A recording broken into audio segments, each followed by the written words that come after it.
profesor. Sí, adelante. Todavía no hay fecha de examen, ¿verdad? Sí, habíamos quedado que el día 9 de octubre, dentro del sábado, dentro de 15 días. Gracias. Sí, sí, el examen quedamos que iba a ser el próximo sábado y que iba a venir hasta la parte de estadística que vimos. Hasta ahí llegaría el primer examen.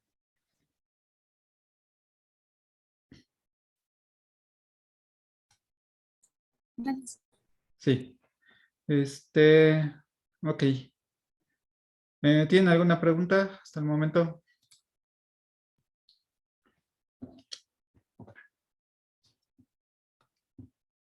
¿No? Ok. No, profe. Bien, estábamos revisando los ensayos de fase 2.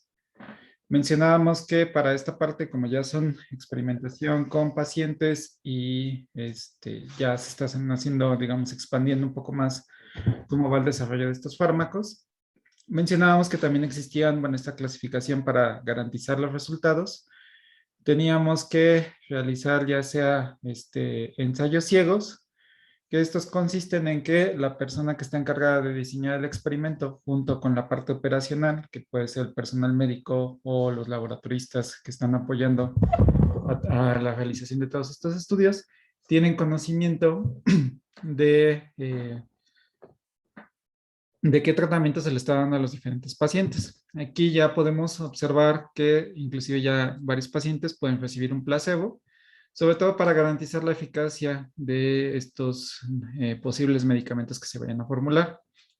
Entonces, la importancia de los ensayos ciegos es que garantiza, de cierta forma, que los resultados observados sean producto por parte del fármaco y no sea solamente una interpretación. Nos ha pasado, como les mencionaba, a ustedes, por ejemplo, a algunos de ustedes, si ya les pusieron la vacuna, ya estaban predispuestos a que posiblemente iban a tener algunos efectos secundarios, que iban a tener, pues, mareos, náuseas, dolor en la aplicación, calambres, fiebre. Entonces, posiblemente si les aplicaron ya una dosis, una semana después o unos días después empiezan a decir, creo que ya sí me dieron la reacción, no me dio la reacción. Entonces, el hecho de que le administren diferentes tratamientos garantiza de que, por ejemplo, aquí tenemos esta parte conductual que tenemos que ciertamente luego nos predisponemos.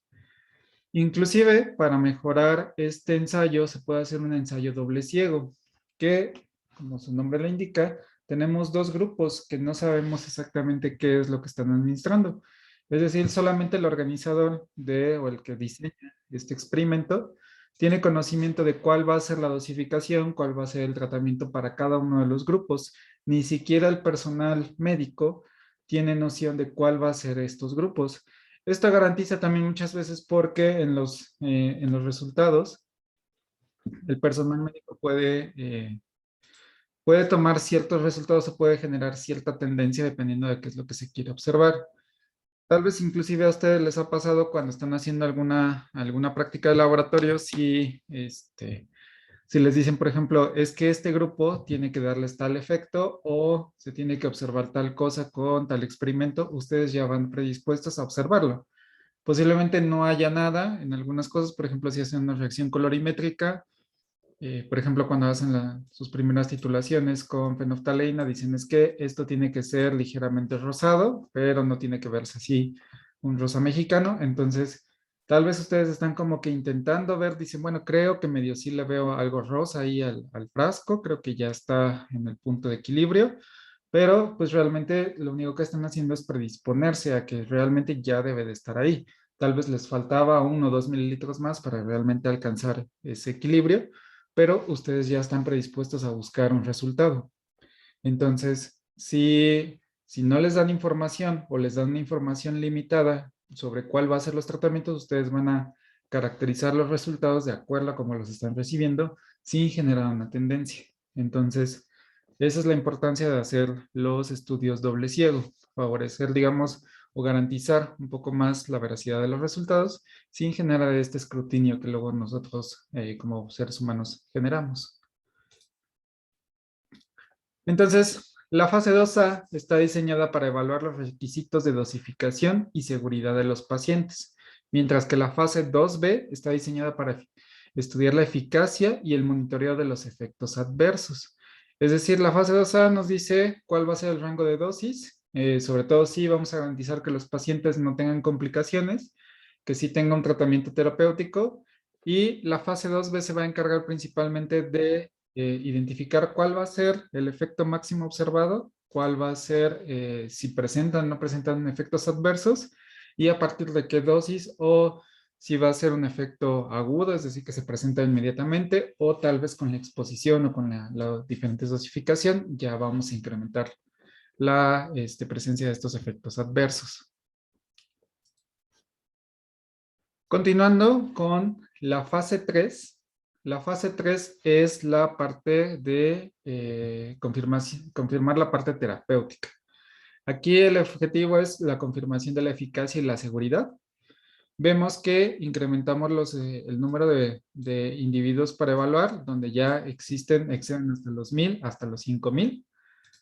Muchas veces aquí ya entra en juego algunas instituciones médicas, algunos centros de investigación e inclusive parte de la industria privada ya está metiendo mano en esta fase 3 porque ya están casi seguros de que pues ya está a un paso de que sea comercializado y de que se logre aceptar este tipo de fármacos. Entonces ya digamos que toda la parte de trabajo fuerte, pues ya se hizo en la fase 2, fase 1 y en los estudios preclínicos. Entonces aquí ya realmente dicen, bueno, nada más es como colectar resultados. También luego llega a pasar que ya las industrias privadas se empiezan a meter un poco más aquí, porque pues ya saben que, por ejemplo, sí, ya es muy difícil que se llegue a observar, por ejemplo, algún efecto catastrófico que tire totalmente el proyecto, ¿no? Ya hicieron los estudios de toxicidad, ya hicieron los estudios doble ciego, ya identificaron cuál es la dosis máxima tolerada, ya más o menos saben qué tipo si tiene algún tipo de efecto adverso que esperar, entonces eso les da bastante como tranquilidad de información. De igual forma, son estudios comparativos y son estudios ciego, ¿no? Para nuevamente confirmar los efectos. Entonces, los ensayos de fase 3 son generalmente grandes, ya estamos hablando de miles de pacientes, involucran diferentes sitios de estudio, es decir, inclusive dependiendo de la naturaleza del estudio, ya se pueden hacer estudios más grandes, inclusive internacionales. Se puede hacer la comparación con tratamientos existentes, de igual forma se hace una comparación con un placebo para garantizar la seguridad y la eficacia del nuevo medicamento. Entonces, estos ensayos de fase 3 normalmente son aleatorios. Por ejemplo, si recuerdan, si están al pendiente, por ejemplo, del desarrollo de las vacunas, pongo estos ejemplos porque es, digamos, como lo más tangible y lo que se ha como abierto un poco más en información. Por ejemplo, los estudios de la vacuna, me parece ser que es la Sinovac, que tenían así como muchas dudas. Muchas de estas vacunas estaban en fase 3 y de hecho, por ejemplo, México, algunos países de Sudamérica, me parece que fue Guatemala, Honduras, Colombia, países de Medio Oriente, Afganistán, India y no me acuerdo qué otro país, hicieron campañas de fase 3 para el desarrollo de esta vacuna. De hecho, hasta hace poco, todas las vacunas se consideran que se encuentran en fase 3. No hay ninguna vacuna hasta hace poco que se aceptó la de Pfizer como un tratamiento adecuado para coronavirus. Todas las demás vacunas que se han administrado, tanto Sputnik, Astra, Sinovac, CanSino, no me acuerdo qué otra, inclusive hay una vacuna que se está desarrollando en México, todas están en fase 3. Entonces, ¿por qué se hizo esta aceptación o por qué estamos recibiendo vacunas que aún no están en fase 4 o que aún están todavía en el desarrollo de fase 3? Nuevamente por la parte de emergencia, crearon ese término de emergencia sanitaria. Entonces, al generar este concepto de emergencia sanitaria, empiezan a ser un poco más laxos los experimentos. También como se trata de un agente inmunogénico, es decir, que no tiene un principio activo nuevo que pueda generar algunos efectos secundarios, llega a ser un poco más tolerable el desarrollo de estas vacunas en fase 3. Entonces, aquí como vemos, pues ya nada más lo único que estamos haciendo es ampliando la cantidad de personas que pueden estar recibiendo un tratamiento, solamente para identificar, por ejemplo, si las poblaciones de diferentes razas, pues presentan algunos efectos que no se observaron en un ensayo de fase 2. Sabemos, por ejemplo, como les mencionaba, no sé si lo comenté en este grupo, fue en mi grupo de farmados, nosotros mexicanos tenemos cierta resistencia al paracetamol. Por ejemplo, para que nos haga efecto un paracetamol para el tratamiento de fiebre o dolor muscular, normalmente tomamos entre 500 y 1000 gramos de este medicamento. Y, por ejemplo, las personas de Medio Oriente y las personas asiáticas necesitan una dosificación de 100, 200 miligramos para que les haga efecto. Nosotros estamos casi 10 veces más la dosis que reciben otros países. ¿Por qué? Por el abuso que hemos estado teniendo y también por algunas condiciones genéticas. Entonces, a nosotros nos hace más efecto este tipo de tratamientos. También, por ejemplo, los fármacos que se utilizan de manera tópica pues cambian de acuerdo, por ejemplo, a una población, si es una población afroamericana, una población caucásica, como en nuestro caso, o una población europea. Esto depende principalmente, por ejemplo, de la cantidad de melanina. Los afroamericanos producen más melanina, entonces ellos necesitan, por ejemplo, si el fármaco se necesita activar por luz ultravioleta, pues a ellos les cuesta más trabajo absorber este tipo de fármacos. Por ejemplo, la vitamina D, que es el calciferol. La vitamina D necesita tener una transformación por luz UV. Entonces, las personas, por ejemplo, afroamericanas, necesitan en ocasiones tener o entrar a cámaras de luz ultravioleta para poder absorber este tipo de vitaminas, necesitan también un suplemento y necesitan estar controlándose o asolearse literalmente, sobre todo en países, por ejemplo, como si ellos van a vivir a países europeos, donde hace mucho frío, donde la cantidad de sol es mínima, entonces necesitan estar consumiendo este tipo de suplementos para no presentar alteraciones, no presentar modificaciones. Entonces, y esto es porque pues su piel no permite que esta transformación de esta vitamina sea tan eficaz. Las personas, por ejemplo, europeas, pues ya están acostumbradas, además de que pues la cantidad de melanina que tienen es muy poca, entonces la luz ultravioleta penetra más fácilmente. Entonces, por eso es el desarrollo de estos estudios de fase 3, para poder ampliar, identificar todas las variables que se nos han pasado, tener mayor cantidad de datos y poder asegurar que realmente no hay efectos adversos o que no sean, o que estos efectos adversos no dependen tanto de las diferentes poblaciones. Y si sí pasa, pues poder identificarlos y generar ahí ya sea una advertencia en parte de los medicamentos. Eh, ¿Cuáles son las características de este tipo de estudios? Pues que se realizan en pacientes, se realizan miles de pacientes durante práctica clínica y se hacen estudios en subpoblaciones. Es decir, ya estamos inclusive caracterizando ciertas poblaciones. Por ejemplo, si podemos estudiar en personas de la tercera edad, personas adultos jóvenes, en personas por encima de los 18 años. Entonces ya tenemos aquí una población un poco más heterogénea. Los objetivos es establecer la eficacia del producto frente a diferentes agentes de eficacia comprobada, es decir, si estamos trabajando con un fármaco que tenga efecto para el tratamiento de cáncer, pues lo comparamos con el tratamiento de cáncer tradicional, puede ser Taxol, vincristina, metotrexato, entonces identificamos cómo se comporta. Si tiene mejores resultados, si tiene menores efectos adversos, si es mejor tolerado para ciertos pacientes, si puede ayudar como tratamiento complementario o puede ser un tratamiento sustituto. Y sobre todo, determinar efectos adversos que no fueron previamente detectados en fase 1 y fase 2 y la eficacia en pacientes. Y aquí, aproximadamente el 30%, 25-30%, pasan a la siguiente fase, es decir, aún no quedamos exentos de que pueda ser descartado en este punto y nuevamente regresemos a la parte inicial, ¿no? Entonces, pues ya es prácticamente de los últimos pasos.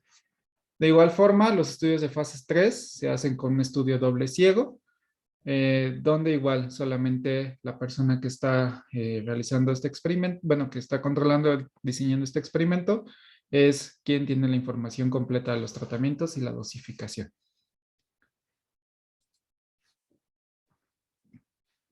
Finalmente, después de la fase 3 tenemos la fase 4, que también es conocida como la fase post aprobación, la fase del ciclo que identifica cómo se va a comportar este medicamento una vez que ya sale al mercado. Es decir, una vez que ya estamos en fase 3, se aprueba este medicamento, se empieza a comercializar, pero aún no termina ahí, digamos, la parte de monitoreo. Se sigue haciendo un monitoreo ya una vez inclusive donde está en estante, donde está en aquel este fármaco, este medicamento ya tiene todo su registro sanitario, tiene su nombre comercial, tiene el nombre genérico y ya tiene todo un marbete completo para su distribución. Entonces, la fase 4 normalmente no se dice cuánto tiempo dura, porque esto se identifica como que es un proceso constante, que todo el tiempo se tiene que estar monitoreando. Entonces, aquí ya tenemos, le llaman, o bueno, está aquí presente como información de la vida real.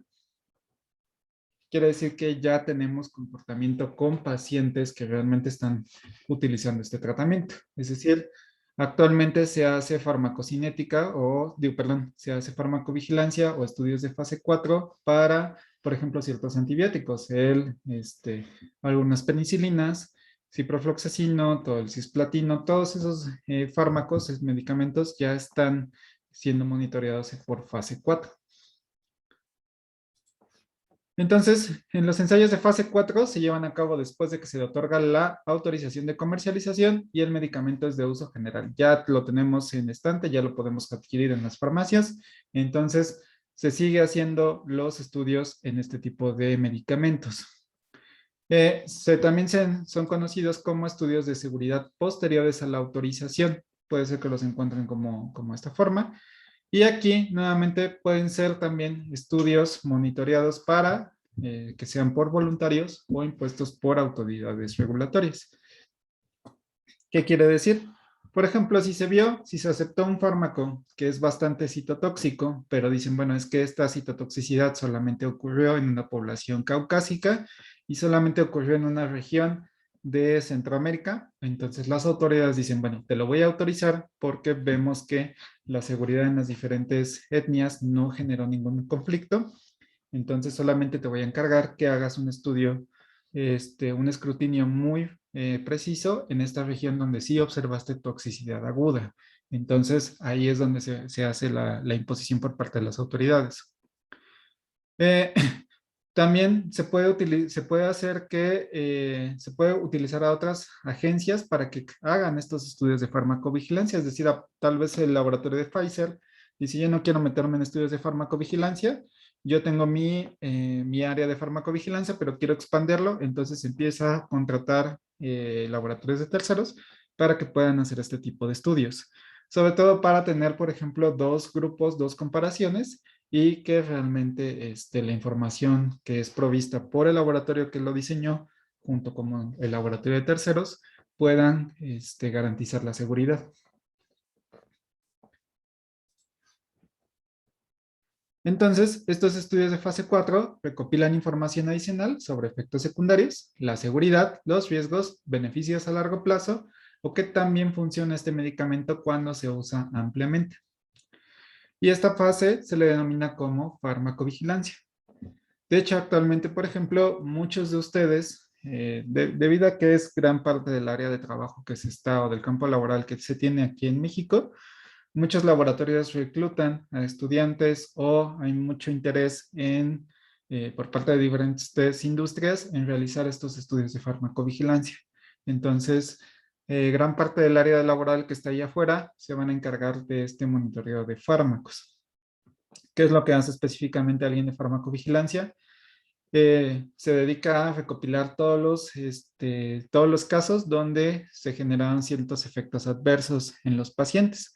Es decir, a lo mejor unas personas recibieron un reporte que en Nuevo León hubo una persona que se convulsionó justo después de administrar este medicamento. Entonces, se ve si solamente fue una reacción adversa de tipo B, ahorita vemos la clasificación, que son estas aleatorias o que son difícilmente de predecir, o si está relacionada con el mecanismo de acción o estuvo relacionada con que hubo una interacción con otro medicamento.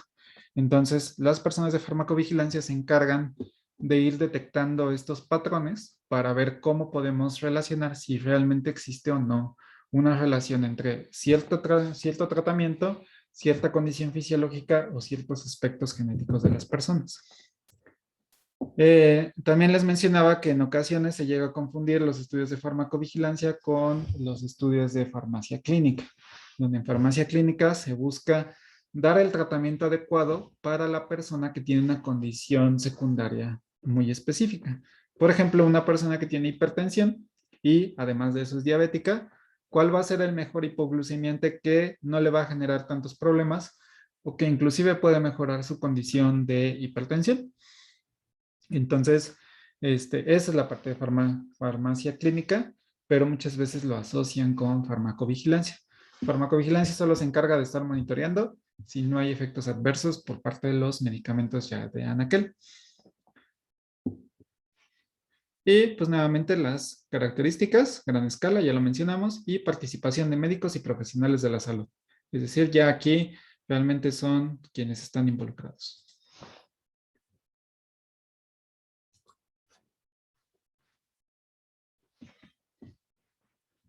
Entonces, los objetivos ya los mencionamos: detectar reacciones adversas, determinar efectos a largo plazo, sobre todo en tratamientos crónicos. Si es, por ejemplo, nuevamente un tratamiento que se usa para diabetes, pues la persona lo va a tener que estar consumiendo durante toda su vida porque pues es una condición que no tiene cura hasta el momento.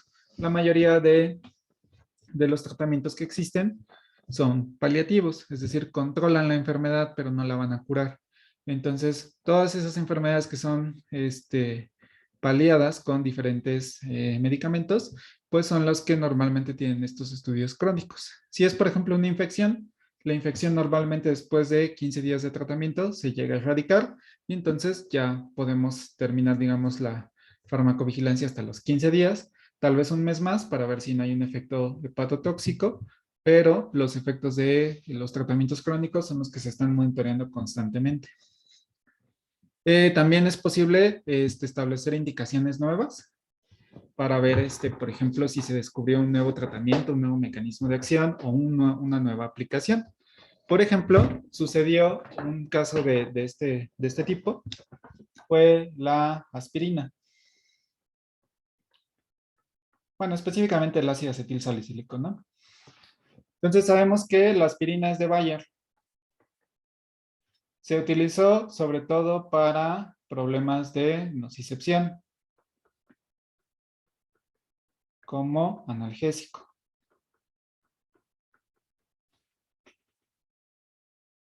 Ah, qué bueno que preguntas, Aldo. Ahorita vamos a ese tema.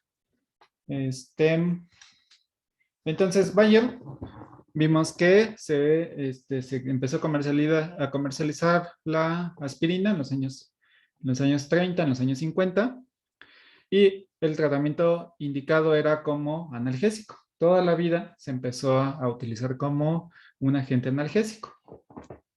Por ahí de los años 80, se empezó a ver que tenía un efecto cardioprotector. Pero, ¿cuál era la condición? Para que fuera analgésico y tuviera un efecto contra los dolores o algún malestar, normalmente llegaba en una dosis de 300 miligramos, inclusive 500 miligramos.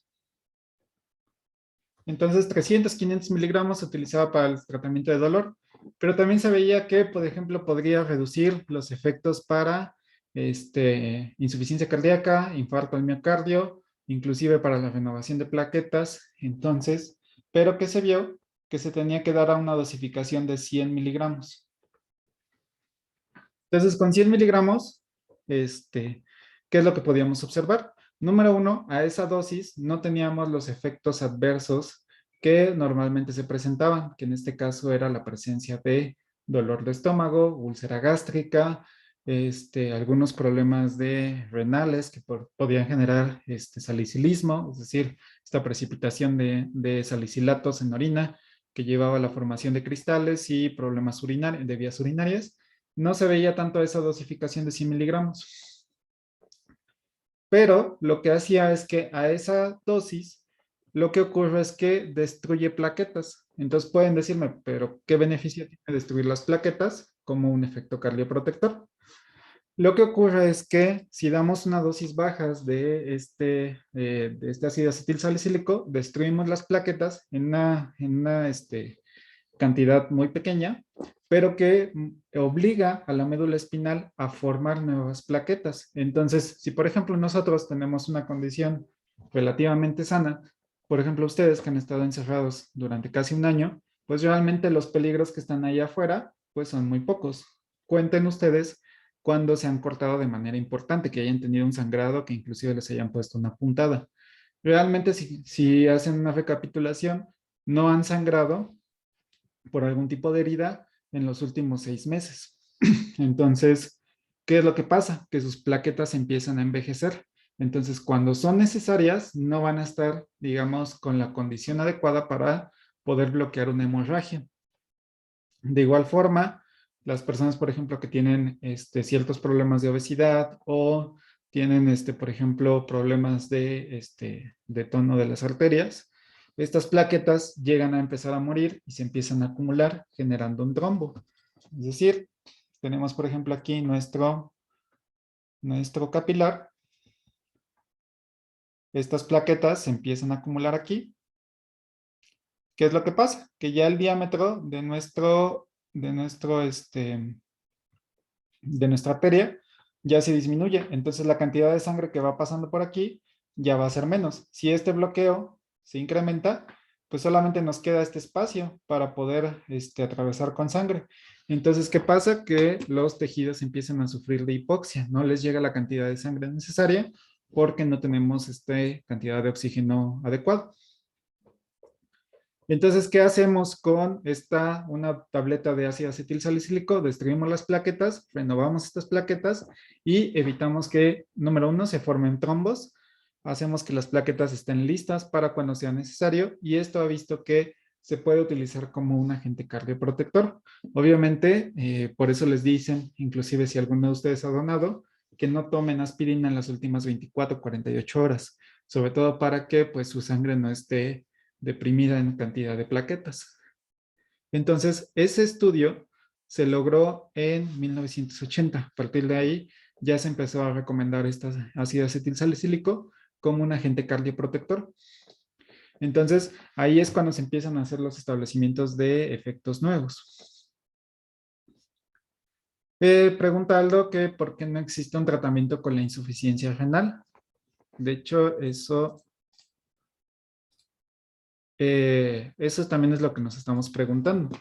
De hecho, parte de la línea de investigación que yo desarrollo aquí en la facultad es estudios sobre insuficiencia renal, buscar tratamientos que puedan beneficiar o que puedan controlar esta parte de insuficiencia. Lo que pasa con la insuficiencia renal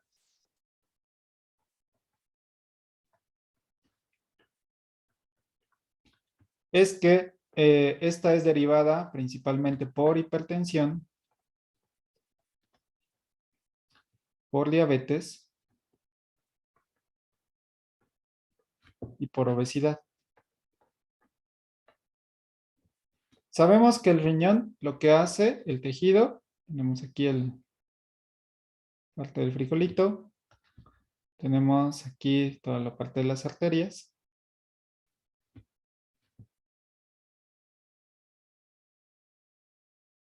Entonces, los riñones se encargan principalmente de la filtración de la sangre, no se encargan de la formación de orina, ese es como el subproducto. La función principal de los riñones es la filtración de la sangre. Limpian, purifican toda la sangre y después la regresan hacia el organismo. Una insuficiencia renal quiere decir que parte de nuestro tejido se empieza a morir y la cantidad de funcionamiento del riñón se va viendo abatida.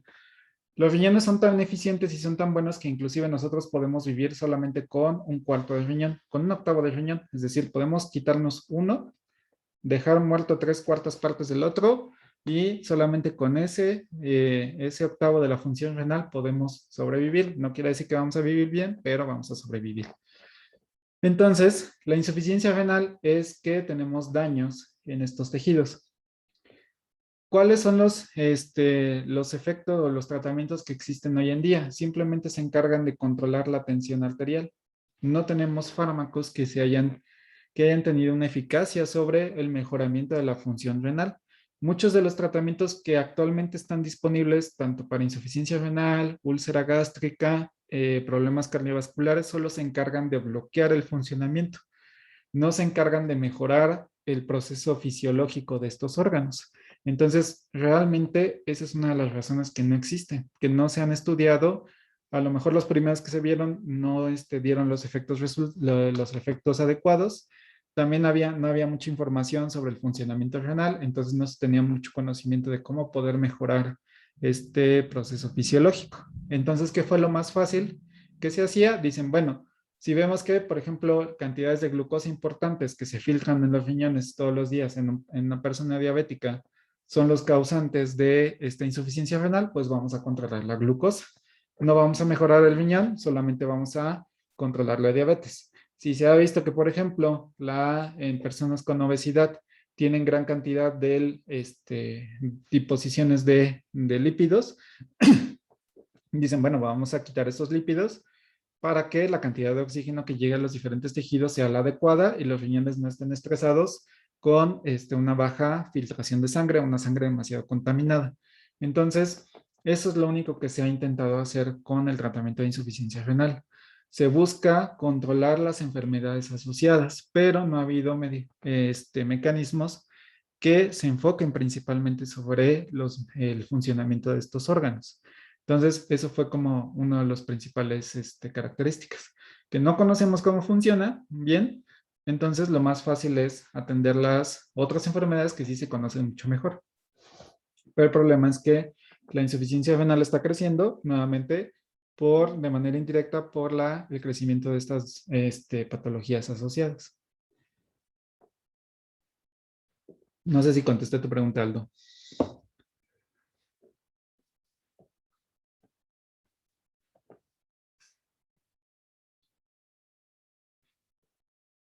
Ok. ¿Dudas hasta el momento? ¿Todo bien? Profe, entonces, por ejemplo, las vacunas fueron, o sea, estaban todas en una fase 3 o nada más la de Pfizer. No, la de Pfizer fue la única que sí logró fase 4 y que ya está autorizada como tratamiento para poder ser el tratamiento oficial contra coronavirus. Todas las demás, Astra, Sputnik, CanSino y Sinovac, todas se encuentran en estudios de fase 3. Oficialmente están en estudios de fase 3. Que se estén aplicando en la población por primera vez en nivel histórico, medicamentos en fase 3, lo dictaminó la OMS por esta parte de emergencia nacional, porque dicen, bueno, si nos esperamos a que termine la fase 3 y empezamos a hacer los estudios de fase 4, pues esto nos va a tomar por lo menos un año más. Entonces, en esa necesidad de empezar a cumplir con los tratamientos, pues se aceleró la aceptación de estas vacunas de fase 3. ¿Qué es lo que se vio? Que en la fase 2 no teníamos tantos efectos adversos. Además de que al ser una vacuna, como los mecanismos son inmunogénicos, es decir, tu sistema inmune responde a estas vacunas, no tenemos tantos efectos adversos más que los más agresivos, que es la parte de anafilaxia, es decir, que el sistema inmune colapse y empiece a generarte salpullido, disminución de frecuencia cardíaca, cierre de vías aéreas. Si no se observó eso, dicen, bueno, todos los demás efectos adversos que se observaron, pues son tolerables para las personas. Como por ejemplo la fiebre, el mareo, el dolor muscular, dicen, bueno, eso se puede controlar con analgésicos, entonces, pues vamos a aceptarlo. Gracias, profe. Sí. De hecho, si han visto, por ejemplo, a nosotros, profesores, nos administraron la cancina. Entonces, todavía está en duda si nosotros vamos a solamente recibir una dosis o nos van a dar una segunda dosis como el refuerzo. Entonces todavía están experimentando, por así decirlo, todavía están probando, están viendo la eficacia para ver si todavía está en tratamiento. Inclusive, por ejemplo, el presidente de Estados Unidos, a Joe Biden, recibió su tercera dosis de vacuna contra COVID. Entonces, todavía sobre la marcha se están haciendo ajustes en la dosificación, en la administración, el tiempo. Ven que, por ejemplo, también las autoridades todavía no se ponen de acuerdo si el tiempo entre la dosis 1 y la dosis 2 son 15 días, si son 3 meses, si pueden ser un mes. Muchas veces también puede ser que estén ajustando ahí el tiempo de inmunidad o que pues realmente por la cantidad de vacunas que están disponibles, pues se van ajustando esos tiempos. ¿Cada cuándo nos tendremos que vacunar de nuevo? Si se hará una nueva dosis. Ah, sí. Sí, en efecto, estamos sobre la marcha. Entonces, que no les extrañe que a lo mejor dentro de un año dicen, bueno, ¿saben qué? Todos los que se vacunaron con COVID, pues administrense una vacuna nueva. Profe, ¿en base a qué se determinan las dosis? ¿Perdón? ¿En base a qué se determinan las dosis? Por ejemplo, de las vacunas. Ah, las vacunas, ¿cómo se determina? Aquí tiene que ver con la respuesta inmunológica. A ver, déjenme.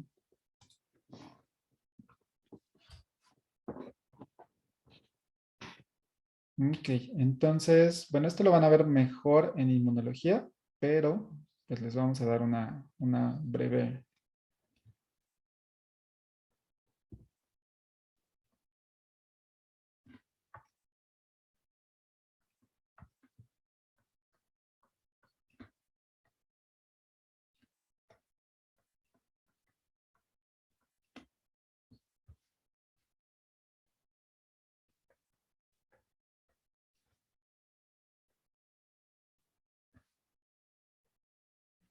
Ok, entonces las vacunas, cada vacuna tiene mecanismos distintos. Algunas lo que están administrando son una pequeña cantidad de un antígeno. El antígeno, les decía que la definición de inmunología es un fragmento de un carbohidrato, una proteína. Vamos a decirle que es una parte de una molécula más grande. Entonces, en este caso, se está buscando un antígeno viral. Es decir, si el virus es... Vamos a dibujar un bacteriófago. Si el virus tiene esta naturaleza, el antígeno solamente es una pequeña fracción de este virus que sea típico, que sea específicamente para, en este caso, esta especie. Una de las vacunas tienen los antígenos de COVID, es decir, se aisló ciertos fragmentos, ciertos péptidos me parece que la Sputnik tiene este mecanismo, que lo que hace es, toma un antígeno, y esa cantidad se hace una dosificación de ciertos antígenos. Entonces se ve, por ejemplo, vamos a ponerle 1 nanomolar del antígeno, se hace 10 nanomolar del antígeno. Y entonces, ¿qué es lo que se ve? Se hacen pruebas de inmunoreactividad, es decir, se identifica cuántos precipitados, es decir, cuántos complejos antígeno-anticuerpo se van formando con las diferentes formulaciones. Entonces, por ejemplo, si se ve que la respuesta inmune a una dosificación de 10 nanómetros, de nanomolar de los antígenos, tenemos una reacción inmune bastante exagerada, entonces disminuimos la dosificación. ¿Qué es lo que normalmente se hace en animales? Se administran estos antígenos en diferentes concentraciones y se cuantifica la respuesta inmune. Por ejemplo, si vemos que a 10 nanomolar ya tenemos una gran cantidad de linfocitos, de macrófagos, de células del sistema inmune, células dendríticas, tenemos eosinófilos en grandes cantidades. Si tenemos una gran cantidad de activación del sistema inmune, lo que vamos a generar es un proceso de anafilaxis, es decir, una reacción alérgica bastante agresiva. Entonces no queremos eso porque pues es casi como si estuviéramos desencadenando la enfermedad. Entonces, ¿qué es lo que se hace? Se administra una menor cantidad de este antígeno y vemos cómo está la respuesta inmune. En las vacunas les dan una pequeña cantidad del antígeno o algún virus que se encuentre, digamos, amenazado, por así decirlo. Se encuentra desactivado este virus, entonces su sistema inmune identifica este virus y empieza a producir anticuerpos para cuando llegue la verdadera infección, cuando ya llegue el virus vivo, ya tengamos las defensas necesarias para contrarrestar estos elementos. Otras vacunas lo que hacen es, por ejemplo, me parece que es el caso de la Pfizer, dan fragmentos del RNA mensajero que va a codificar las proteínas virales. El ciclo de vida del virus es que el virus llega a tu cuerpo, infecta una célula viva, empieza a depositar todo su material genético y utiliza la maquinaria de las células de nosotros para empezar a producir los virus hijos. Es decir, llega el virus, infecta una célula, empieza a depositar todo su RNA mensajero, nosotros tenemos enzimas, y estas enzimas pueden empezar a trabajar con la información que nos dio el virus. Entonces empezamos a generar pequeños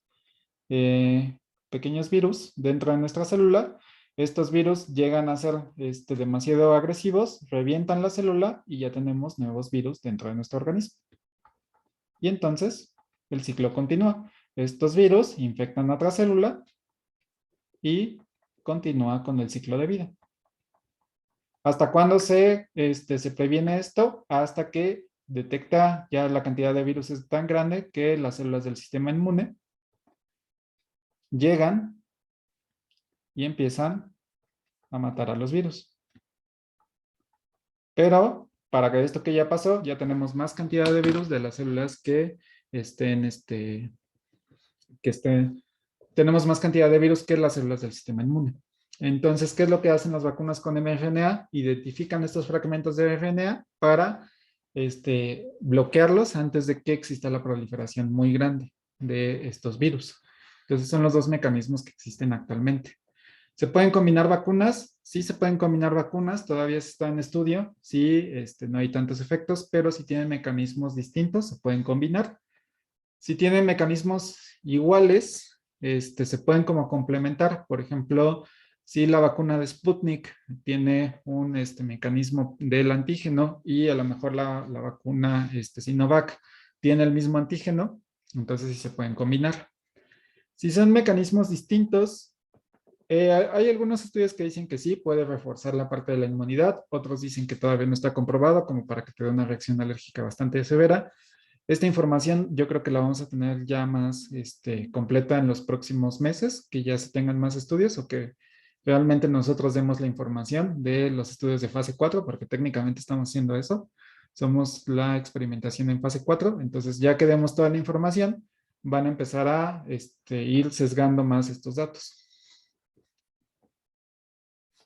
Y profesor, y bueno, ahorita que estamos hablando de las vacunas, la primera dosis y la segunda dosis de, no sé, por ejemplo, Sputnik, ¿es lo mismo o son diferentes dosis? La verdad es que no lo sé. Yo esperaría que la primera dosis tuviera una menor cantidad de antígenos que la segunda, porque eso haría que, digamos, vaya acostumbrando a tu organismo a cierta cantidad de antígeno viral y que la segunda sea una concentración un poco más grande para que ya pueda responder bien el sistema inmune. Yo supondría que sí, porque por ejemplo la CanSino, a todos los profesores que les pregunté, a todos nos pegó igual, nos tiró durante 24 horas, no pudimos pararnos, nos sentíamos muy mal, prácticamente como si no hubiéramos dormido en una semana. Entonces yo creo que la CanSino tiene además de que esto era un vector viral, yo estoy casi seguro de que tenía más cantidad de antígenos. Por lo tanto, eso hacía que la respuesta inmune fuera más agresiva, pero no desencadenaba un shock anafiláctico como para que pudiera poner en riesgo a algunas personas. Pero yo esperaría que fuera así, que la primera dosis fuera más baja que la segunda. Por ejemplo, a mis papás, que les administraban igual la Sputnik, la primera no les hizo, pero la segunda sí. Entonces, tal vez así sea. Yo creo que por ahí podría ir. Ah, ok. Muy bien. Sí, entonces la segunda sí es más elevada. Profesor, ¿Sí? ¿y cómo es que toman la determinación, por ejemplo, para sacar estas vacunas ahorita que fue por emergencia y saber que no van a tener efectos severos como, por ejemplo, lo del embarazo y cosas así? Ujú. ¿Es por el mecanismo o cómo lo estudian? Sí, porque como digamos que las vacunas ya han estado estudiadas bastante bien, ya se sabe más o menos como la predicción de cómo se comporta una vacuna. Nuevamente, como la cantidad que estamos administrando es muy pequeña de ciertos elementos virales o ciertos elementos de la bacteria, sobre todo de los virus, que es de donde tenemos más información. Eh, Todos los componentes de la formulación sabemos que son inocuos, es decir, pues ¿cuáles son los componentes? Son agua, algunos agentes conservadores y medios para la solubilización, glucosa, sales de fosfato, sodio, potasio. Entonces, técnicamente los componentes de la vacuna son inocuos y los factores virales que se están generando simplemente se hace un estudio, se hacen los estudios preclínicos, se ve que no hay problema, se hacen los estudios con voluntarios, se da una dosis más alta. ¿Qué es lo peor que puede pasar, por ejemplo, con una vacuna que te dé la enfermedad? O sea, entonces, ¿qué es lo peor que puede pasar que te dé, en algunos casos, una vacuna contra COVID? Pues que te dé COVID. Entonces, sobre todo si tenemos, por ejemplo, el virus paliado. Si nada más están haciendo la parte de antígenos, pues lo peor que puede pasar es una reacción anafiláctica. Y esas reacciones ya se tienen bien caracterizadas porque el mecanismo es el mismo. El sistema inmune es el que se encarga de contrarrestar estos virus. Entonces, si ya han visto cómo se comporta, por ejemplo, las vacunas contra la polio, contra el sarampión, que también son vacunas virales, el virus de la influenza, todos tienen el mismo mecanismo, que es activación del sistema inmune. Lo único que estamos cambiando es el tipo de antígeno que le estamos dando a la vacuna para que el sistema inmune vaya actualizando, pues como mencionan ahí los memes, se actualice la base de datos viral y que ya cuando tengamos este nuevo virus, pues ya esté, digamos, contrarrestado. Ah, ok. Muchas gracias, profe. ¿Sí? Eh, ¿Cuál podría ser la razón para que las vacunas que estén en fase 3 no pasen a la fase 4? Que todavía no hay información, no tienen los datos suficientes como para garantizar que no haya seguridad.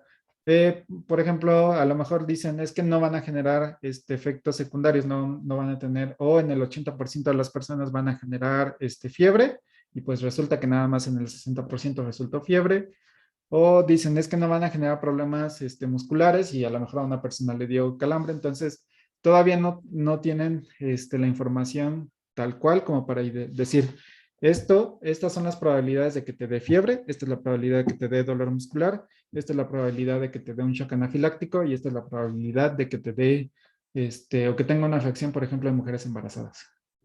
Entonces, por ejemplo, para mujeres embarazadas le daban, me parece que era la Sputnik o la Pfizer, que son las que ya tienen estudios en mujeres embarazadas, pero no te dan, por ejemplo, CanSino, que esas no tienen tanta información.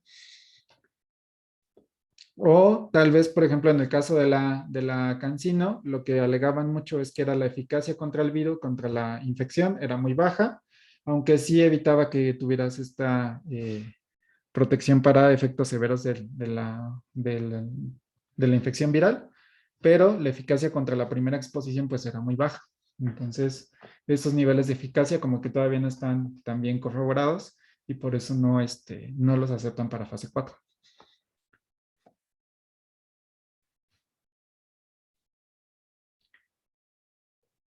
Ok. ¿Algún otro ejemplo de, por ejemplo, medicamentos que tuvieron que ser monitoreados por farmacovigilancia y que en alguna ocasión salieron inclusive del mercado? Uno de los casos que ocurrió apenas hace unos 3, 4 años es el caso de la ranitidina, que la ranitidina bueno, ya la FDA está pidiendo que exista el retire de este medicamento. ¿Por qué se está retirando la ranitidina? ¿Es por una reacción adversa del mismo medicamento? No. En este caso, lo que ocurrió con la ranitidina es que tenemos una contaminación por esta molécula, la N-nitroso dimetilamina. ¿Qué es lo que pasaba? Que esta molécula es una molécula altamente cancerígena. Entonces, se detectó en grandes cantidades, en cantidades importantes, en fármacos, bueno, en medicamentos que contienen ranitidina. Inclusive en fármacos que están en anaquel, que ya han sido probados, se detectaron cantidades importantes de nitrosodimetilamina.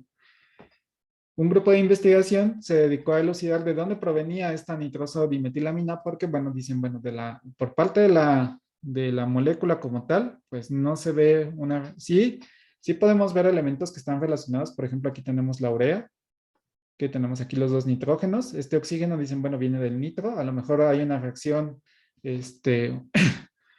una reacción intramolecular que permite este rearreglo de los heteroátomos que pueda permitir esta oxidación. Decimos, no sabemos si realmente sea un proceso de descomposición o de dónde viene. Lo que ellos vieron, de forma general, para no explicar toda la reacción, si quieren les mando el artículo, si les interesa esta parte del mecanismo. Si no, el resumen de este trabajo es que dentro de la producción se utiliza hipoclorito de sodio, el cloro tradicional para la purificación de agua. El hipoclorito de sodio con los elementos de nitrógeno que se encuentra en el ambiente y también por algunas moléculas para desinfección, se mezclan entre ellos y forman amoníaco, ya sea que formen cloruro de amonio, formen amoníaco o formen otras moléculas derivadas. Entonces, estas moléculas empiezan a reaccionar con la amina terciaria de la ranitidina.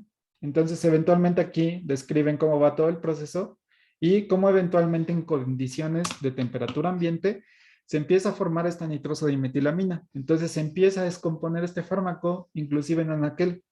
Y todo esto tiene que ver por el proceso de manufactura. Entonces dicen, hasta que no exista un método alternativo para producción donde no se utilice esta agua clorada o donde se utilicen en otras condiciones que garanticen que no tengamos estas cantidades de amoníaco dentro de la producción, vamos a retirar todo este medicamento para que no exista una interferencia y que no pueda existir un efecto tóxico por parte de este medicamento. Entonces, son elementos que siempre se están modificando. Esta es la parte de farmacovigilancia, estar revisando que realmente no solamente las reacciones adversas por parte de los medicamentos, sino tal vez de los mismos excipientes, tal vez del mismo proceso de producción puedan estar interfiriendo y generando reacciones adversas. Otro caso puede, por ejemplo, la sibutramina. Tal vez ustedes hayan escuchado hablar del Redotex, fue como muy famoso, de los primeros fármacos que podían hacer una disminución de peso, lo mencionaban como la parte de la maravilla, que sí podíamos reducir 10 kilos en un solo mes. Entonces, pues mucha gente empezó a consumir la sibutramina. Pero, pues, ¿qué es lo que pasaba? Bueno, ¿cuál era su mecanismo de acción? Pues es un inhibidor de la recaptura de serotonina y noradrenalina. En Pharma 2 veremos un poco más de esto, pero es uno de los mismos mecanismos que se utilizan varios antidepresivos. ¿Qué generaba o qué problemas generaba importantes? Al tener modificación con la noradrenalina, lo principalmente que íbamos a ver eran efectos cardiovasculares, la presencia de arritmias. Y estas arritmias eventualmente generaban un infarto al corazón. ¿Qué es una arritmia? Que el corazón no late de manera homogénea. Sabemos, bueno, si ustedes ven un esquema de un latido, ven que tenemos una contracción prácticamente homogénea, es decir, se contrae, se relaja, se contrae, se relaja. Con las arritmias se contrae una parte primero y como que perdemos este ritmo. El corazón ya no late de forma concisa, sino late primero una región, la parte, si se acuerdan de sus clases de fisio, los ventrículos se contraen primero, luego van hacia las aurículas. Entonces lo que pasa es que unos contraen primero que otro. Entonces tenemos latidos irregulares. Estos latidos irregulares generan que el corazón se canse más porque está haciendo un esfuerzo no tan efectivo y está teniendo, por así decirlo, dos latidos en uno. Entonces, todo eso genera gasto cardíaco que eventualmente va a llevar a un infarto al corazón. Entonces, se veía que las personas que tomaban sibutramina, pues eventualmente tenían estos infartos fulminantes, es decir, estaban tranquilos, les daba un infarto de la nada y en muchas ocasiones, pues eran infartos tan agresivos que si no tenían atención en los próximos 5 o 10 minutos, pues la persona desafortunadamente fallecía. Entonces, pues se retiró del mercado la parte de la sibutramina. Desafortunadamente aquí en México todavía es fácil de conseguir, todavía hay lugares donde se consigue de manera efectiva, pero pues obviamente los efectos de problemas cardiovasculares, pues ahí están. Entonces, Sí, la FDA hace el retiro, pero recordemos que cada instancia y cada país tiene mecanismos distintos para esta regulación de medicamentos. Por la legislación, entonces la FDA, sí, la FDA manda el estudio, lo que tiene que hacer Secretaría de Salud es determinar que finalmente hay esos estudios. Normalmente la FDA siempre es más estricta que la farmacopea mexicana, entonces sí está como controlada, se utiliza más bien como fármaco controlado, pero lo que se hace es que se tiene que estar monitoreando. Entonces sigue comercializando, pero es bajo receta, se tiene que estar el monitoreo y obviamente el médico tiene que hacerse como responsable de los efectos que están aquí presentes. Pero pues desafortunadamente si se controla, si se comercializa aquí, pues se puede encontrar de maneras irregulares y se puede hacer todo este tráfico de medicamentos que también es importante aquí en nuestro país.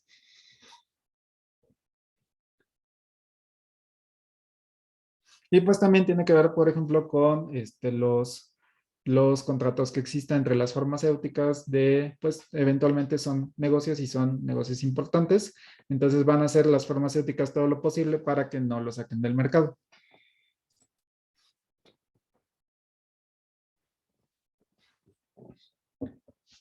Ahora bien, dentro de los criterios de selección, es decir, durante la realización de los experimentos tenemos diferentes criterios que nos permiten identificar cómo vamos a realizar estos experimentos, cómo vamos a realizar las diferentes fases. Tenemos, por ejemplo, las fases, tenemos tanto en fases preclínicas con animales y en las fases clínicas con humanos, tenemos los criterios de inclusión, criterios de exclusión y criterios de eliminación. Durante la planeación del experimento se plantean los criterios de inclusión y exclusión y durante la evaluación se hacen los criterios de eliminación. Los criterios de inclusión, como ustedes pueden inferir, son aquellas características que permiten que ustedes puedan ser candidatos para realizar estos experimentos. Entonces, aquí describimos qué población de pacientes, cuál va a ser el área, cuáles van a ser las características que necesitamos de estos individuos para poder realizar estos estudios. Entonces, por ejemplo, puede ser que si estamos hablando de unos estudios de fase 2, pues que las personas presenten la enfermedad, es un criterio de inclusión, que tengan este problema de arritmia para que podamos darle el tratamiento adecuado, pero obviamente que que estas arritmias no sean tan agresivas, ¿no? Entonces a lo mejor pueden poner ahí estos criterios de inclusión de unas arritmias de clase 1, que no son tan agresivas. Entonces, ¿qué también pueden decir? Por ejemplo, edad, que sean, por ejemplo, personas entre los 25 a los 40 años de edad, para que no entremos tanto en adultos mayores como infantes. Sexo, nuevamente, si, por ejemplo, ponemos en riesgo a un sexo sobre otro, decir, bueno, vamos a intentar en estos estudios sobre personas de sexo femenino. Porque, por ejemplo, las personas de sexo femenino tienen más controles cardiovasculares que los hombres. Es decir, un hombre se muere entre un 70 y 80% más veces sobre un problema cardiovascular que una mujer. Entonces, si van a establecer, por ejemplo, seguridad, puede ser que mujeres con arritmias sean mucho más resistentes para el tratamiento de este tipo de fármacos. Y nuevamente, etnia, por si tenemos estos efectos, de decir, bueno, si estamos viendo que queremos hacer un estudio para garantizar la seguridad en personas caucásicas, pues solamente que sean personas latinoamericanas o personas de nacionalidad X, ¿no? De cierto país. Por ejemplo, aquí les pongo para el desarrollo de un antídoto, se pide pacientes que sean hospitalizados después de una mordedura de serpiente y que necesitaron un antídoto para el envenenamiento sistemático y localizado de manera grave. Es decir, son los criterios de inclusión. Queremos evaluar un antídoto, entonces necesitamos que la persona sea mordida por la serpiente que nosotros queremos y que esta mordida, que este veneno ya haya llegado a todo el torrente sanguíneo. Los criterios de exclusión son las características que hacen que no seas candidato para este estudio. Entonces, de igual forma, pues los criterios de exclusión normalmente son todo lo contrario a los criterios de inclusión. Es decir, si queremos que sean mujeres en este estudio, pues obviamente el criterio de exclusión es que pues seas hombre, ¿no? Entonces, o que dentro de este grupo de, por ejemplo, mujeres, tengamos ciertas características particulares. Por ejemplo, ok, ya entraste porque eres mujer, pero el criterio de exclusión es que estás embarazada. Entonces, si estás embarazada, es que, ¿sabes qué? No puedes ser candidata para este estudio. O, por ejemplo, ok, entraste a este estudio, ya eres una mujer, cumples la edad, pero tienes una enfermedad asociada, por ejemplo, como cáncer. Entonces, ¿sabes qué? No queremos unas personas con cáncer porque tal vez este tratamiento pueda empeorar tu condición de cáncer. Entonces, son características que hacen que las personas sean retiradas, inclusive una vez que ya hayan sido seleccionadas.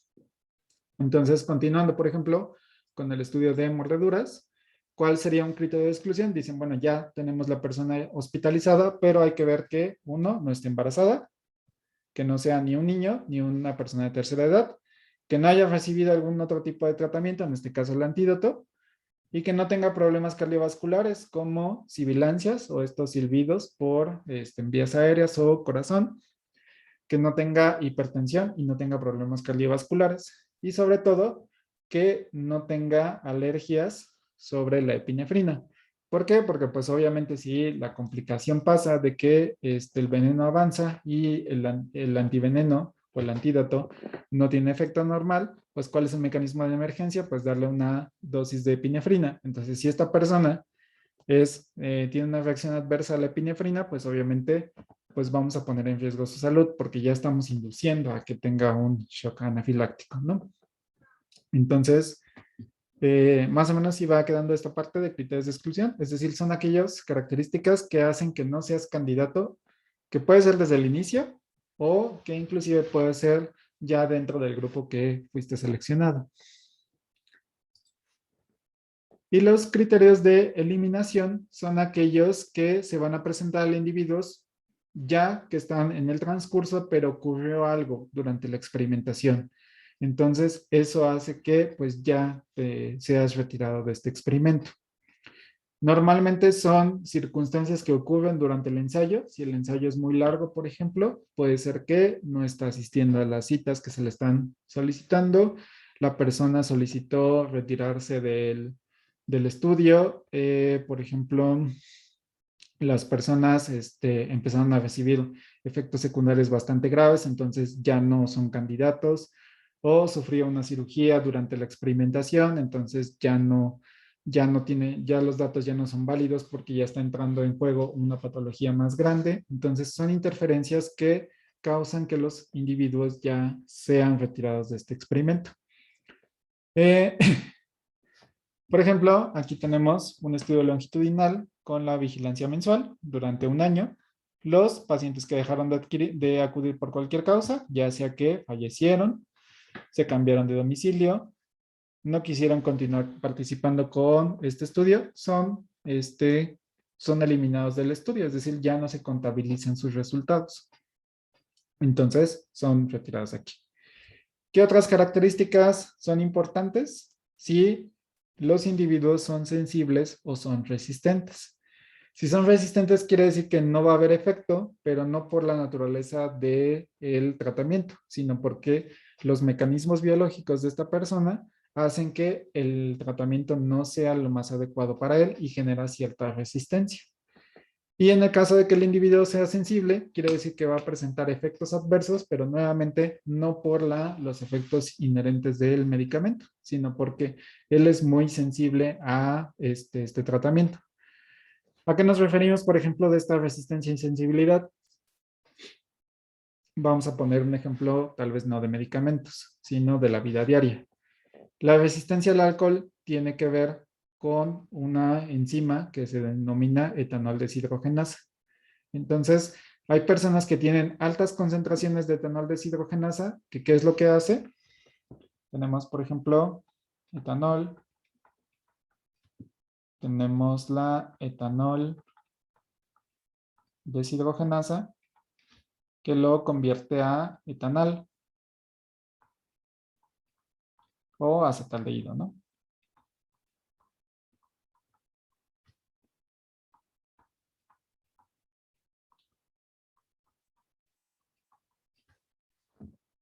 Entonces, si tenemos grandes cantidades de esta enzima, lo que va a pasar es que no te vas a emborrachar. tú simplemente vas a aguantar mucha cantidad de alcohol porque esta cantidad de alcohol no se va a acumular en sangre, entonces no vas a tener efectos a nivel del sistema nervioso central.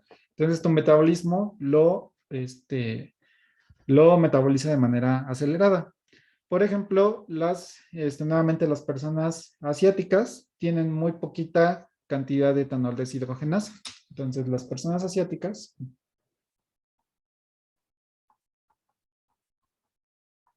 tienen poca cantidad de esto, entonces ¿qué hace? Que sus concentraciones de etanol en sangre aumenten y por lo tanto se emborrachen más fácil. Ellos, por ejemplo, con una copa de su bebida, por ejemplo el sake, se emborrachan como si hubieran tomado una botella o media botella de tequila.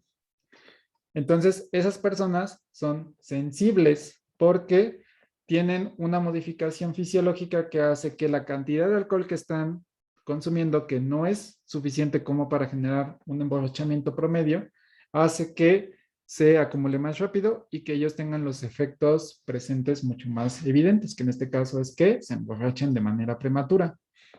Una persona resistente es un estudiante, ya sea de ingeniería o un estudiante de la Facultad de Química que se iba a café todos los fines de semana, entonces consumía grandes cantidades de alcohol y ¿qué pasaba? Que ustedes pueden tomarse media botella de cierto alcohol y no les va a generar ningún efecto, no se emborrachan. ¿Por qué? Porque ya desarrollaron cierta resistencia a este etanol, incrementando la cantidad de etanol deshidrogenasa. Entonces, ¿qué pasa? Que metabolizan tan rápido el etanol que no tienen estos efectos de emborrachamiento. Entonces, eso es la definición de individuos resistentes e individuos sensibles. Nuevamente, ya aplicando a medicamentos, pues puede existir que ciertos pacientes tengan sensibilidad o resistencia a los tratamientos. ¿Cómo se identifica eso? Se puede hacer un estudio enzimático sobre los receptores o sobre las enzimas que está participando este tratamiento. Ya sabemos más o menos cuál es el mecanismo de acción.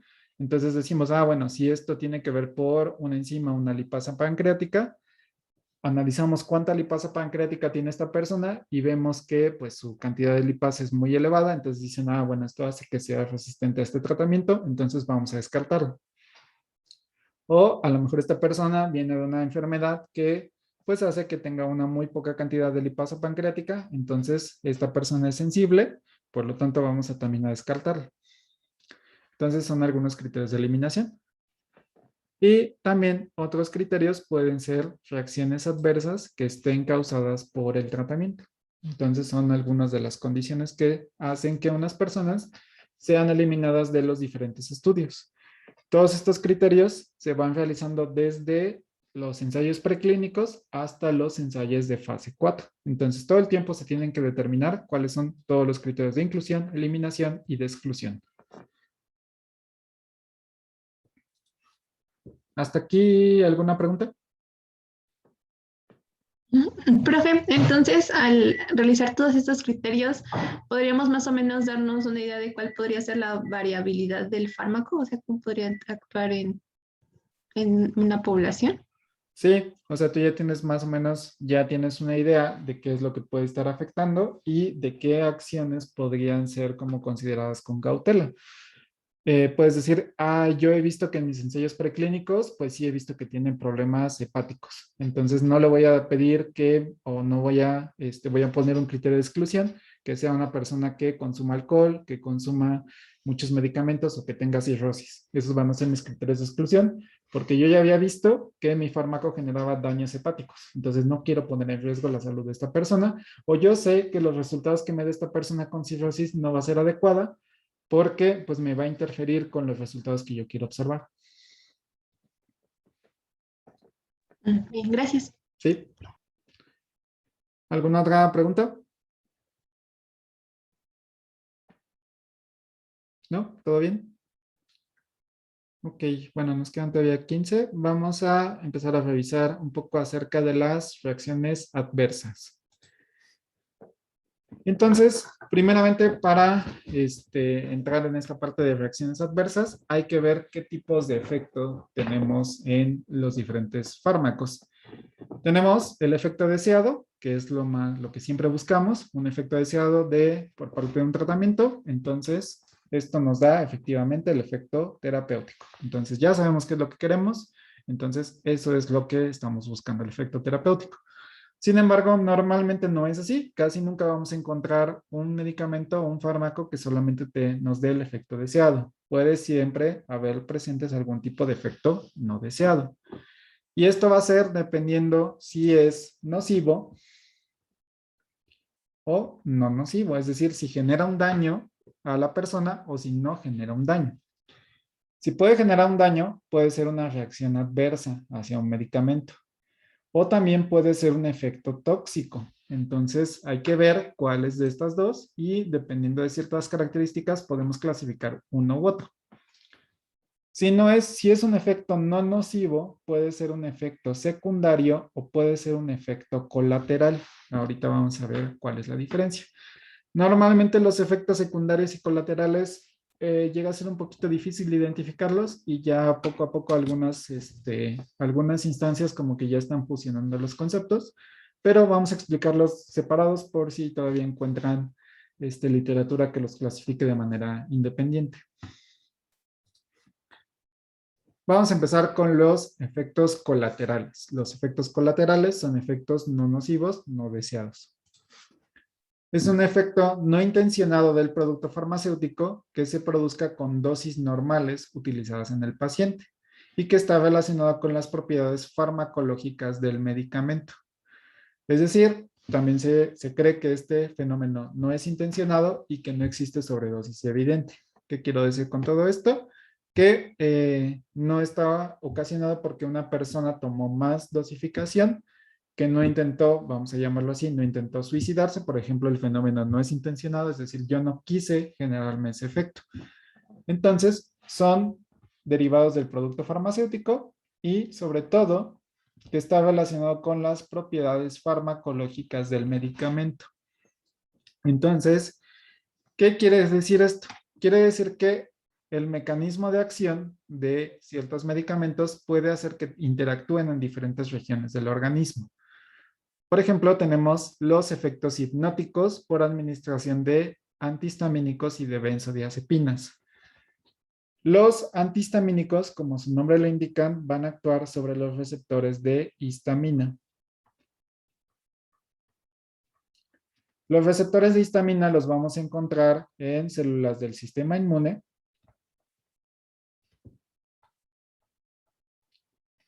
Y también los vamos a encontrar en células del sistema nervioso central. Entonces los podemos encontrar en estas dos áreas. Entonces, si damos un antihistamínico, porque por ejemplo tenemos una alergia, vamos a poner una imagen, espero no les traume tan temprano. Vamos a imaginar que comieron unos camarones y se puso así su brazo, ¿no? Entonces les da unas ronchas importantes, dicen, no debí de haber comido esos camarones del metro. Entonces ya tienen todo un enrojecimiento. Van con el médico y les dice, ¿sabes qué? Necesitas darte un tratamiento como cetricina o algún antihistamínico que pueda contrarrestar este efecto alergénico. Entonces, esta alergia por alimentos hace que nuestro sistema inmune se vea sobreexpresado, entonces empieza a desencadenar una reacción anafiláctica, una reacción alérgica que empieza a producir ronchas en nuestra piel. Tomamos el antihistamínico, entonces ya estamos contrarrestando el efecto del sistema inmune. Sin embargo, ese antihistamínico también tiene afinidad sobre los receptores de histamina que lo encontramos en otro lado, ¿dónde? En sistema nervioso central. ¿Y qué es lo que va a producir aquí? Pues va a producir hipnosis, que de forma coloquial vamos a decir que provoca sueño.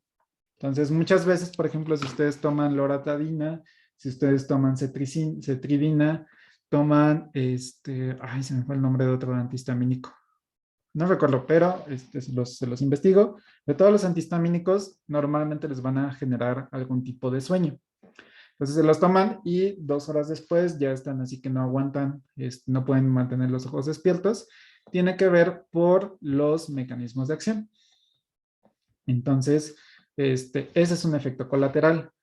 Las benzodiazepinas también es un mecanismo muy parecido. Se utiliza, por ejemplo, para el tratamiento de ansiedad. Es decir, ustedes tienen un estado de ansiedad, tienen insomnio, no pueden conciliar el sueño, se toman una benzodiazepina y eventualmente también les va a generar sueño. Entonces, además de que los tranquiliza, eventualmente genera estos efectos de hipnosis.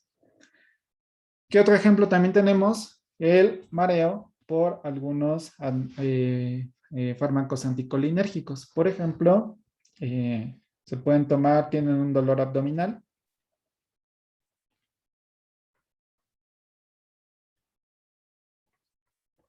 Se toman su buscapina, que lo que tiene aquí es butiliosina, es el principio activo. Y entonces la butiliosina lo que va a hacer es disminuir los cólicos. Entonces tiene receptores a nivel del intestino, específicamente en el colon. Entonces relaja el colon porque el colon está distendido, es como si fuera un globo. Entonces su colon está, cuando tienen cólicos, está de este tamaño. Entonces esta presión, este incremento hace que esta presión hacia afuera del colon hace que generen ciertos dolores en la parte abdominal, o si es un cólico menstrual, lo que hace es que se distiende la región abdominal, empieza a generar presión sobre los órganos vecinos, y todas las chicas que empiezan durante el proceso de menstruación, pues saben que les dan unos cólicos bastante incapacitantes. ¿Qué se toman? Normalmente se toman su buscapina. ¿Qué llega a pasar? Que en algunas ocasiones esta butiliosina les puede generar mareos. ¿Por qué? Porque ciertos receptores también se encuentran en el sistema nervioso central. Entonces, o tienen efectos tal vez a lo mejor en el estómago. Entonces, esto hace que les pueda dar náuseas o que se sientan mareadas. Entonces, ya no saben si, por ejemplo, en el caso de los mareos puede ser durante todo el proceso de la menstruación, o está relacionada con el fármaco. La realidad es que normalmente está relacionado con este tipo de fármacos. Entonces, de manera general, los efectos colaterales tienen que ver por la inespecificidad o la distribución de los receptores que tengan los medicamentos. Entonces, si ya tenemos muchos receptores en todo el organismo, en diferentes órganos, casi todos ellos van a generar efectos colaterales. Por eso es muy difícil generar un fármaco que no tenga estos efectos colaterales, porque tenemos mucha distribución de estos receptores. Ahora, ¿qué es un efecto secundario? Surge como consecuencia de la acción fundamental del fármaco, pero que no es parte inherente de ella. Esto es un poco más difícil de explicar. Tenemos que entender todo el funcionamiento de los órganos. Por ejemplo, bueno, de igual forma es un fenómeno no intencionado y no existe sobredosis evidente. Por ejemplo, uno de los elementos es la urticaria de ciertos componentes de cremas o tabletas. Entonces, si ustedes se administran una crema o, por ejemplo, quieren una crema antiarrugas, un bloqueador solar, el bloqueador solar tiene su principio activo, que normalmente es la vitamina E y todos los elementos antioxidantes. Pero parte de la formulación, parte de los componentes, puede ser que les genere cierta urticaria. Entonces, no tiene que ver con la acción fundamental del fármaco, pero como está dentro de la formulación, puede ser que genere estos efectos secundarios. Por ejemplo, en el caso de los diuréticos, lo que hacen es que excretan agua. Entonces, los diuréticos excretan agua con sales, ¿no? Entonces, diuréticos, por un efecto osmótico, hacen que en orina haya mayor excreción de agua, pero esta agua va a estar solvatada con sodio. Entonces tenemos aquí el agua.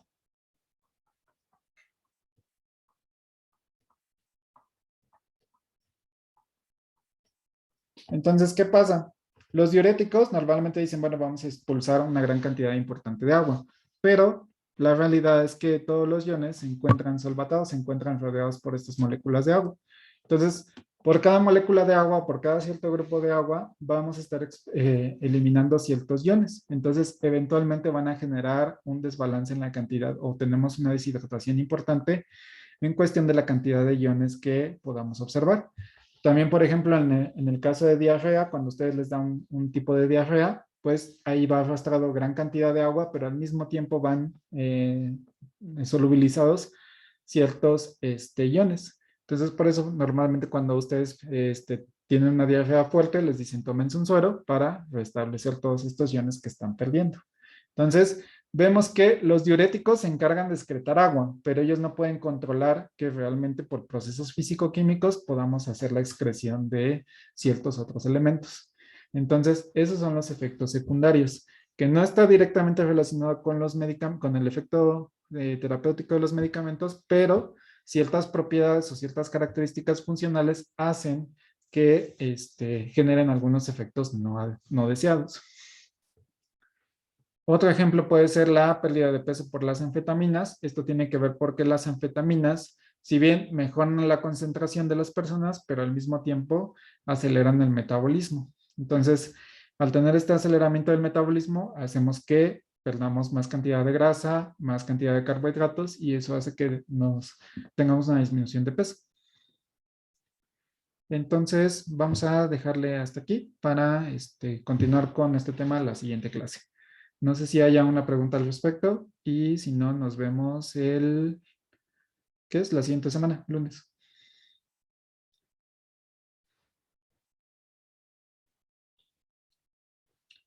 ¿Dudas? ¿Algo? ¿No? Profesor, me parece que no ha actualizado el Classroom, la presentación. Sí, justo hoy, antes de esta clase, ya le subí la presentación de desarrollo de un nuevo fármaco, entonces ya debería de estar en el Classroom. Si me falta una, por favor me mandan un correo, me mandan un mensaje para subírselas. Ok, gracias, profe. ¿Sí? Profe, igual ¿Sí? no sé si pudiera subir los ejercicios. Ah, para sí, la sí, siguiente sí, semana, ¿verdad? se lo subo al ratito. Gracias. Sí, de nada. Gracias, profe. Hasta luego. Gracias. Cuídense, Profesor, hasta luego. Gracias, cuídense, profe. hasta luego. Gracias, hasta luego.